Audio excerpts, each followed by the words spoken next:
айде ти, аз само. Цой ти, айде. Е, така малко го снима. Чупим я, половината пита. Ето така. Половината пита как беше сега. Половината за бебето. Аз ще шупам.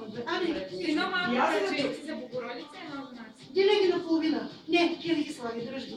Едното ще е за Явор и едното за Богородица. Сега дайте стотинките. Пускай ги вътре.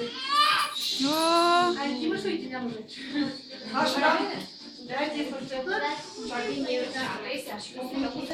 Това е да му отежка кисията после.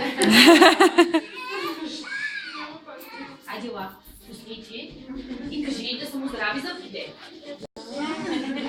Да. Сега да вържим айде, жите здрав. Сега ще вържим, вържете възлите. Обаче ли са много стегнати и дали са много хлабави? Защото ако са много стегнати, ще скрънза. Ако са много хлабави, пък ще разсипи. Абе малко по-стегнати да са. Чак толкова.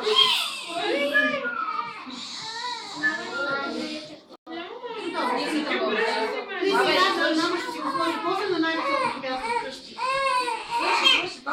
Оля. Не още. Сега кръсницата, я дръж това. Отчупи едно парченце тук малко. Едно парче. Да, топни го в мига. И мъже, мъже на ява устници. Толкова мажа. Топка. Много смени. Не можеш куричка да вземеш. Искаш да мамек живота да мога. Ето го сладко е това его. Устници. Малко. Малко само. Мале.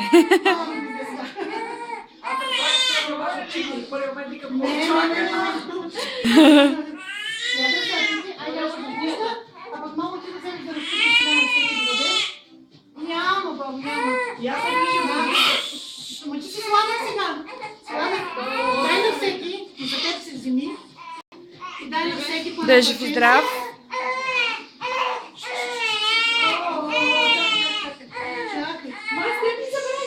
Макар.